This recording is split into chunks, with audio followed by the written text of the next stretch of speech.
Teddy Talks With features Mario C. Bauer in conversation with the stars of the F&B industry. Join Mario and his guests as they explore what motivation, success, and most importantly, love for food mean. Because in life, only two things matter: love and food. Learn more on www.teddytalkswith.com. Have a seat with me, Christoph. Thank you, Mario. On stage. First of all, I want to say that this video sucks compared to the one on for Big Mama, so I apologize for this video.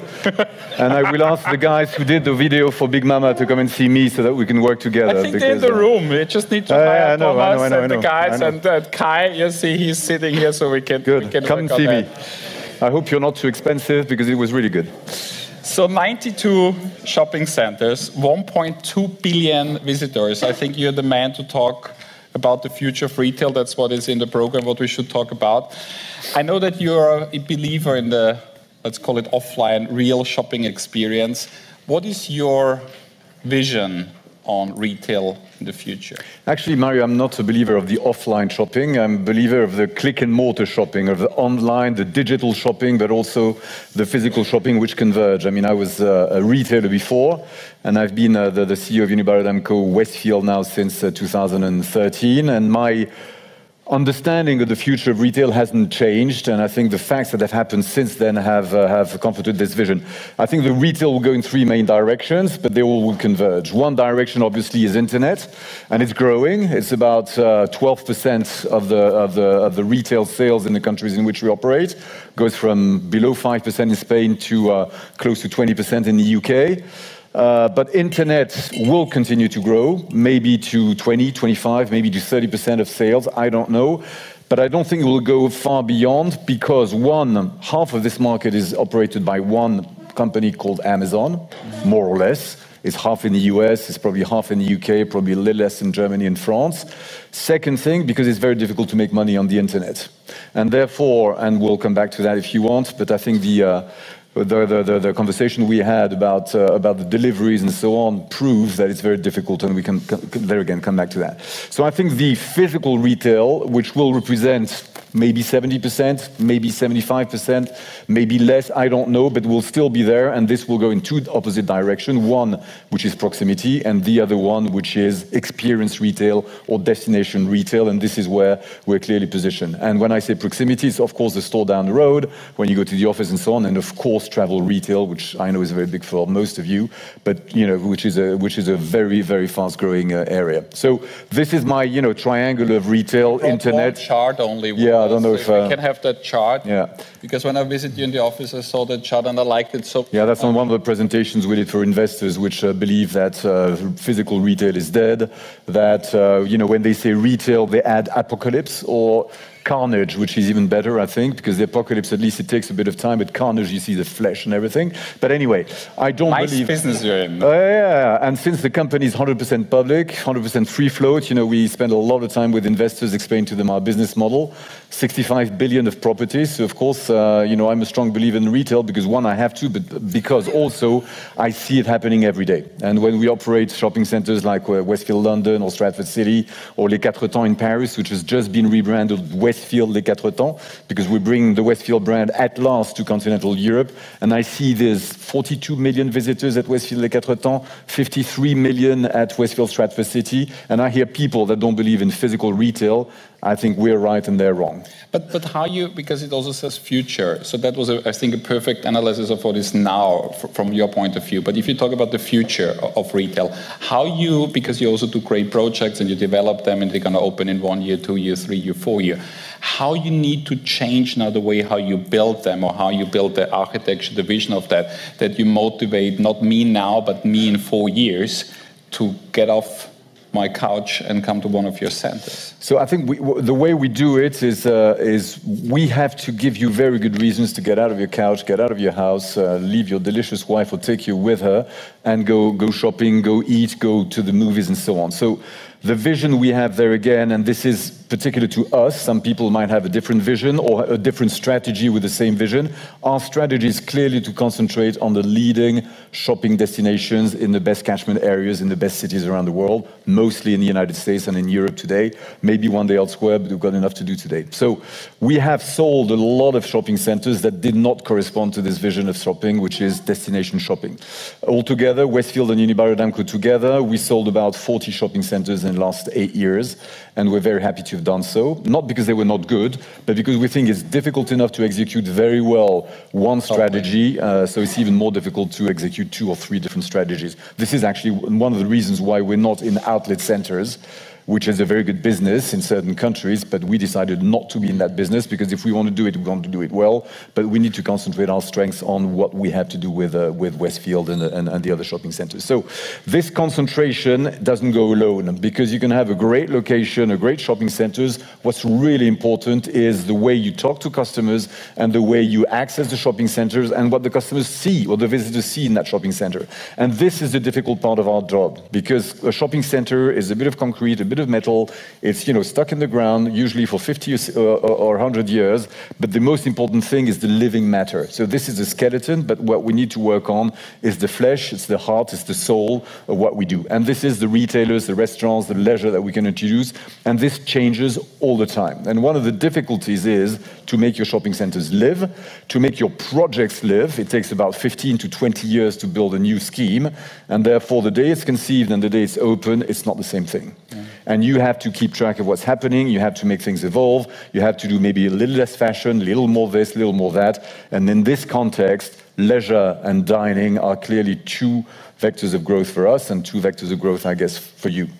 Great. You mentioned several times the Westfield deal. I want to talk to you about that, because it was the biggest deal ever in the real estate sector, and you have been the main architect or mastermind behind that. And if you look, you just said before how the industry is described in a situation where a lot of people write real estate shopping centers death, and you are doing the biggest deal ever. You need to be very brave, or you need to be very visionary. What was the thoughts behind it? What was the main driver to do that? I think, first of all, I got to know Westfield when I was based in Australia. I worked for L'Oreal before, a long time ago. And I discovered Westfield over there, which is synonymous with shopping center. It's just like, Hoover for vacuum cleaner. I'm sorry for the comparison, but Westfield means shopping center in Australia. So I was there, and then I became the CEO of Fnac, with this electronics and cultural goods retailer. And at one stage, someone who I used to work with in London calls me in 2008 and says, "Christoph, you have to come over to London." And I said, "Why on earth should I go to London? I'm very happy to come here." And said, "Because something incredible happened." And I said, "What incredible thing happened?" And he said, "Westfield opened a shopping center there." And I said, "So what?" Because I had seen 35 shopping centers of Westfield in Australia, so one more didn't make a difference. He said, "Come." And I did come, and I saw this Westfield London scheme, which honestly stunned me, because I think it was a new step, a new way forward in the shopping center industry, in the retail industry in general. And having lived in London 6 years of my life before Westfield was created, I thought that Westfield would definitely change the way retail would operate in the western part of London. And then by random, I joined Unibail-Rodamco in 2011, and we had a leasing meeting with all our European leasing people 3 days after Westfield Stratford City had opened. And there again, we slept at this wonderful hotel next to Stratford City, and we woke up and we toured the center, and I said, "My God, they did something that we never dared do, was giving so much space to dining, so much space to entertainment, and they did it a la grande." And so this triggered my interest, and I can tell you this motivated some changes in the former Unibail-Rodamco perimeter.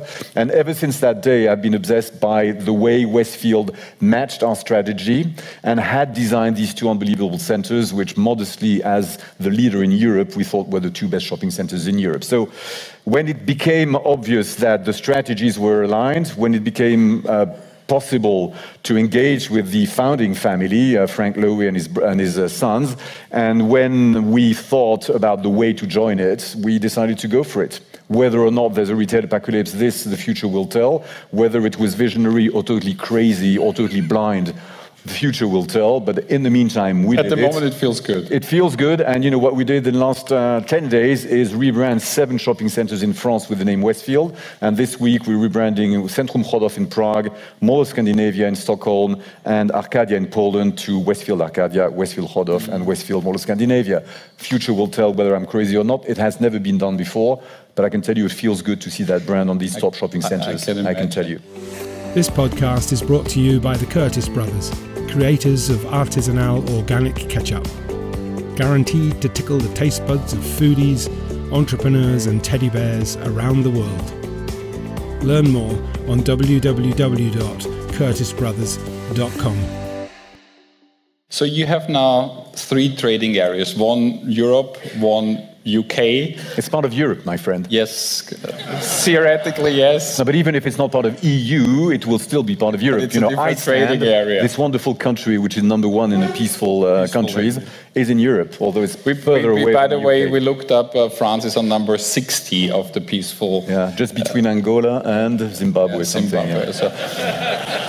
So Don't take the train today in France. There's a strike, and tomorrow is probably the pilot. So I'll be with you one more day. What's the main learning now? You're running company in UK on the continent, say like eastern part, western part in US. What's the first learning in terms of how different is the shopping center environment? How different is the culture? What you're taking over, and also the first experience, because now you have European brands, fans of yours who are your tenants, who you can help growing into US and vice versa.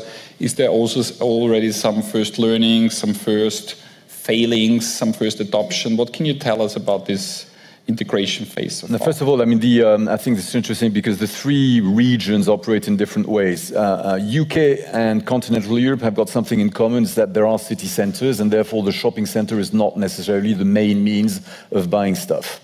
Whereas in the US, the malls, the shopping centers are the main means of buying stuff. Second, there are 5 or 6 times more retail square meters or retail square feet per customer in the US compared to Europe. So it's over-retailed. Hence these investors, American investors most of the time, which think that physical retail is going to suffer.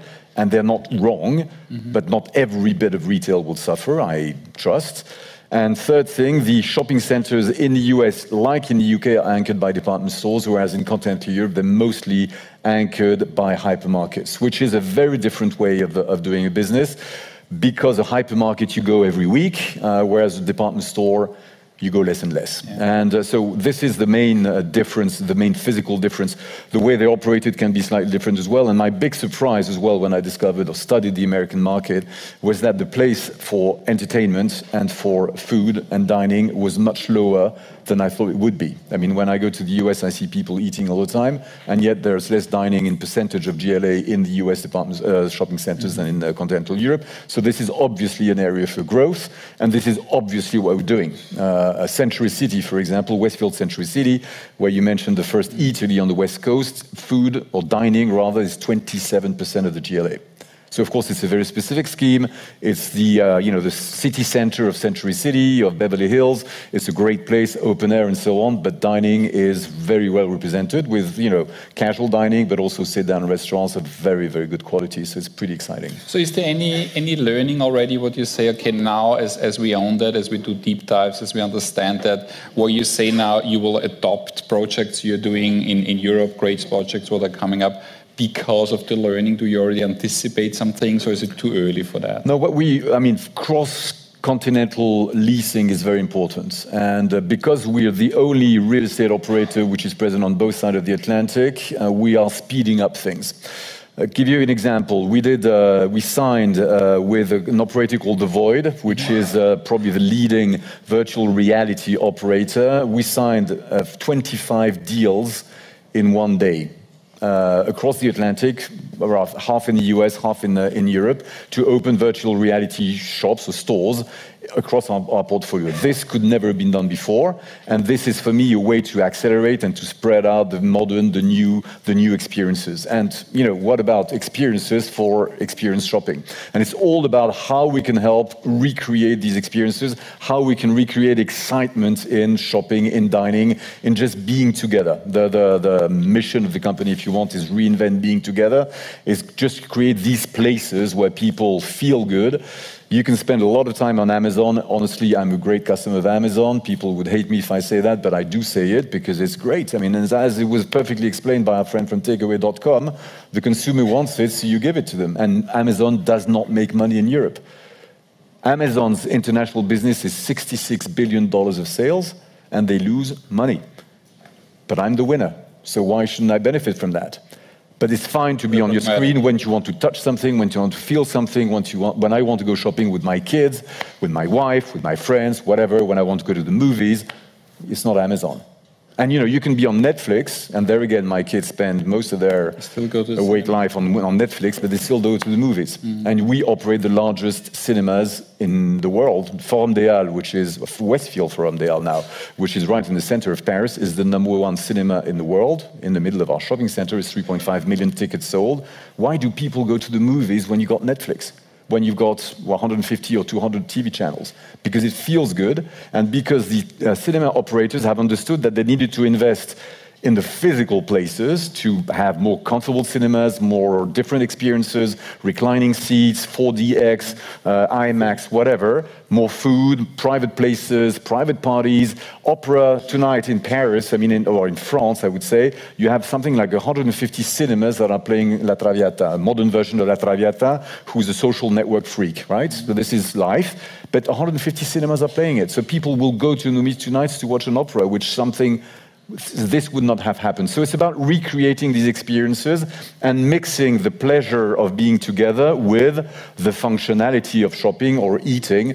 But if functionality meets pleasure, then everybody wins. And this is what we're trying to Placemaking. Yeah. I want to shift now a little bit to food, because it's a food conference. Oh yes, of course. So how many of you guys have a lease agreement with this gentleman? Just to get a feeling, raise your hand who has a lease agreement with one of the... Okay, you still have room to grow here. We can see that. Is there any restaurant operator in the room? We have a restaurant operator. Who operates restaurants in the room? Okay, that's the potential for me then. All right. Okay, you have potential to grow. I want to talk about the food mix. I remember the first Mappig I have went, and I was told that Natalia was like 10 years ago, and you always, as a group, as a company, you hosted this CEO lunches. And I sneaked in without invitation, and I looked around, and on your table and the tables of your colleague, there was all the big fashion tenants, the Zaras and the Sephoras, and there was nobody I knew. There was no food tenant. And now, 10 years later, the last Mappig we have been together, I was invited and I looked around your table, and if I would have guessed, it was like 50, 60 food operators. And I always tell that story, how the focus of you as a shopping center operator shifted, of us shifted, because also back then when we said we need to build a brand, we need to build it on the street, and we always said you cannot build a street in the shopping center and all of that. And I want to take this example to travel back a little bit with you and let you reflect how the role of food changed within your existing centers and how it even will change in the future. What do you see the real percentage, how it should be laid out? How will the shopping center from a food operating perspective look? So I think, before, it seems like not before Christ, but before Stratford City, food was about 5% of our GLA in Europe. And after White City, Stratford City, we decided to put it at 10%. And today, I think we're more targeting 15%. So this is the quantification of what food needs to represent in our places. It can be more than that, obviously, depending on the location, depending on whether or not you have a cinema, depending on whether or not you're in an office district or not. And of course, this is proper to us because of the quality and the nature of the shopping centers we have. Most of them are connected to public transport and and most of them now are integrated in the city. They used to be in the outskirts of the cities, but the cities have grown. They're now connected to public transport. They're part of a new district. And we're more and more actually designing districts than just designing shopping centers. The second thing is that it goes very well with entertainment, as I said, and fashion is decreasing, entertainment is increasing, people need to have fun, people need to have diversity of offers. And historically, food in shopping center was pretty boring. In some cases, I have to confess, it still is. It was, in the French shopping centers, you had to have McDonald's, and then you had to have Paul, and then you had to have Brioche Dorée, and you had done the job. And suddenly you had... All great brands. Yeah, all great brands. No, you still need them. Sure. But you need more than this. You need more than this. And you need to go from quick service to sit down to takeaway to whatever. So it's a great diversity what we're trying to create, not for the same moment. But for this, you need operators, you need to give the space, and you need to have the right marketing. And of course, you need to have the footfall, because all this generates footfall, and then footfall generates success, and vice versa, and you try to create a virtuous circle. So I actually worked with a very good consulting company at the time that was called Coverpoint, and we changed the way our teams were operating, and we started pitching for more interesting concepts and so on. And I must say, we still have a lot to do in France, because they are still, I think, lagging behind. I mean, having lived in the UK in 1972, you can find decent food. Now I think you eat better in London than you do in Paris. That's my own personal view. At least, in terms of cheap dining, we probably have more 3-star restaurants, but, it's so long, But in a shopping center, we even have 3-star chefs. We just opened in Palais des Congrès, which is on one of the doors of Paris, as they are called, the gates of Paris, a restaurant with Marc Vera, who's a 3-star Michelin. I mean, I think he lost one. He's suing Michelin now. But he was a 3-star Michelin star in the Alps, and he opened a 500 square meter restaurant with us. It was a huge bet. I mean, when teams told me that they were negotiating with this guy, I said, hey, are you a bit crazy? And it's working wonders. Because the guy is there, because the food is great, and because you can eat food, a dinner or lunch by a 3-star Michelin chef for 24 euros. This podcast is brought to you by the Curtis brothers, creators of artisanal organic ketchup. Guaranteed to tickle the taste buds of foodies, entrepreneurs and teddy bears around the world. Learn more on www.curtisbrothers.com. How you create now, especially in the new projects in Lyon and in Hamburg and the new great things we're going to open up, how will be the mix within the food? You have the main brands you need to have, the QSR heroes like McDonald's we had today, you have the fast casual guys always rising, you have local heroes, how you're going to find them, you have curated food. How you see that balance, that food offering? You said it all. I mean, it's just like for the other activities in our shopping centers, most of the offer, or the large part of the offer, is mainstream brands. And then you have a touch of in local brands, and then you have a touch of very local heroes. And this is what we try to have. So it's difficult because that means that the offering in London is totally different from the one in Madrid or in Oberhausen or in Arcadia in Poland. And because you have to find the right people to work with or the right operators to do that. And this is not easy because, of course, if the teams are in Paris for France or in Düsseldorf for Germany, they need to know who's good in Hamburg, they need to know who's good in Barcelona and so on. So it's teaming up with people, whether consultants, whether restaurant operators, whether people from the show business, whether people from the catering business, to tell us who to play with. And one of the difficulties we have is to make people who've never done it before understand that a shopping center is not a monster. A shopping center can actually be a friendly place to do business with. And of course, in some countries, the lease laws are kind of difficult because you have 10-year leases or nothing. And therefore, we had to find ways of working with these guys. And for example, in a redevelopment that we have in Paris, which is actually not a shopping center, we're creating a new district next to Gare Montparnasse stations, for those who know. And here we have one of the largest, I think it's the second largest hotels in Paris, with 1,000 rooms, which we're fully renovating. Shopping center, we're building houses, we're building a new office building dedicated to co-working, there's a public library, there's a great jazz place. We decided to team up with a local operator called MoMA Group, for those who know. A guy called Benjamin Patou is running it, and we have signed for a 4,800 square meter food hall, which will be the largest in Europe until someone does better. And he's in charge of doing the lease within the lease. So we've got a 10-year lease with that operator. We actually took a share in it. And then he's a curator. And this is where teaming up with someone who knows, I mean, I'm not I'm not knowledgeable in food. I enjoy food. I enjoy talking with you. I enjoy being here, but I need to work with specialists. And the guy is a specialist, not only of food. He operates his own restaurants. He's got the best Peruvian restaurant in Paris. He's got, different places. He's also has a catering operation. He also organizes events. And he's friends with half of the stars of the French cinema and singing industry. When it's going to open? That opens in 2020, late 2020. Okay. Can't wait. Yeah, I'll invite you, Mario, for the inauguration. Okay, thank you for that. But it's very important because it's not about what you offer in terms of food, it's also the experience. I mean, I'm not going to say the same thing as our friend Victor Luger here, but what he said is exactly what we're trying to do. Actually, these guys, him and his partner, Tigran Sedou, they won the prize for the young entrepreneurs that we organize every year, and tomorrow is the jury. And his partner is a member of the jury, and we have about half of the concepts that are presented, which are food concepts. So I think, it's a sign of the dynamism of this industry and the fact that people want to work with us because they see what we're doing and it fits with their own aspirations. Sure. I want to pick your brain or your advice, because you were in Fnac, what was the first industry who really got hit by online sales. Now you're leading shopping centers, the biggest shopping center operator, developer and operator in the world, what got hit by online sales. We just had our friend from takeaway.com, because we see more and more sales going online. How do you see, what does a restaurant of the future needs to have in your centers on the street to coexist with the delivery sales? Because you went twice through that circle, and now it's on us who are in there. How you see that? Actually, one of the reasons why I left L'Oréal to join the Caring Group, which had at the time a retail operations with Fnac and a couple of others, was that L'Oréal was not going, to my belief, not going fast enough on the internet. And Fnac at that time had announced that they would launch Fnac.com and be bigger than Amazon, so I liked that, so I joined them.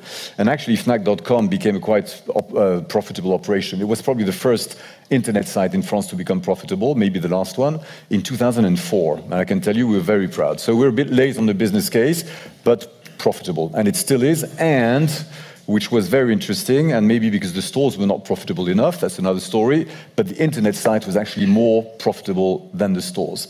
So this comforted my belief that the only way forward on the internet is click and mortar operations. The reasons for this, and I said earlier on that an internet operation is very difficult to be profitable, because you have to pay Google, and you pay 8 to 12% to Google. And if it's not to Google, it's to someone else, but he said it, Google, right? Then you have to pay for the last mile, and he said it as well, the last mile costs a fortune.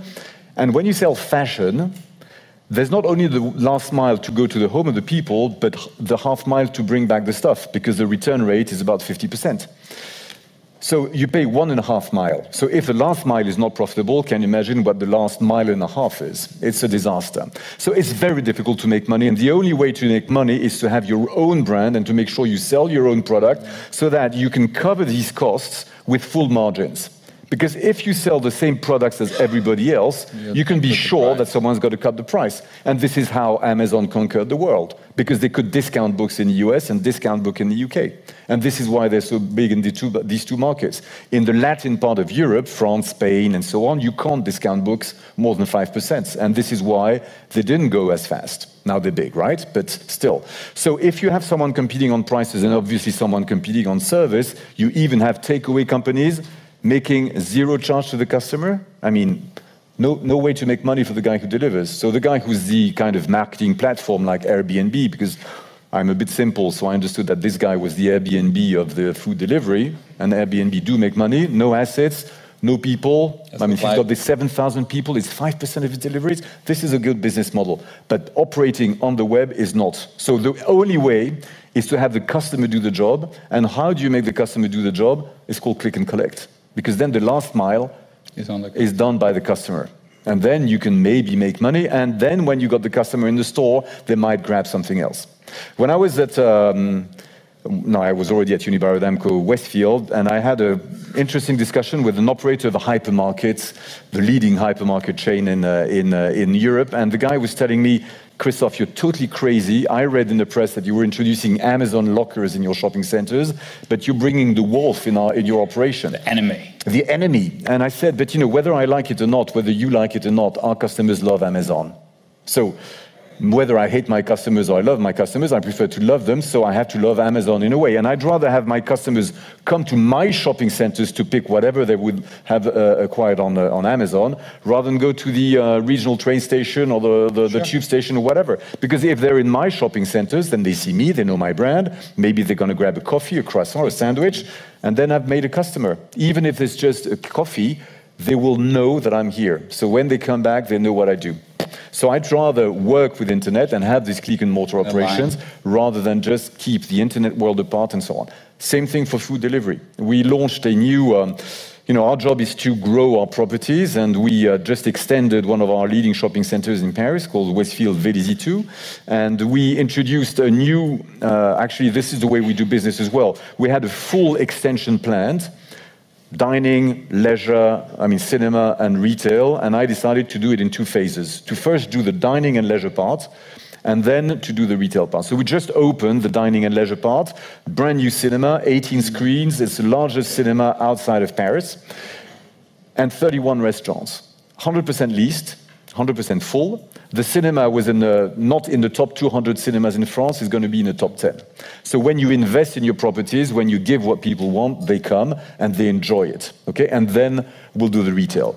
There I asked my teams to work with the restaurant operators to have not just a mortar operation, but to have a click and mortar operation. So we teamed up with Uber Eats and with Deliveroo, and we're embarking the restaurants on this new adventures to do, if people want to get things delivered to their home, let's make sure it's my restaurant, your restaurant that gets the business and not some other restaurant. And since we're lucky enough to be in a kind of, it's the second business district in Paris after La Défense, then we can deliver the offices at lunchtime, and the people have food before or after the cinema, and the trick is done. Still a long way to go, but we're going to expand that to all our shopping centers in Europe, because I think it's the future. Click and mortar. This is what the consumers want. This is what the consumers need to be given, but it needs to be done in a profitable way, because if you are not profitable, I'm not profitable, and I don't know why, but I want to be profitable. Thank you. Thank you so much, Christoph, for sharing your thoughts. Stay tuned on www.teddytalkswith.com.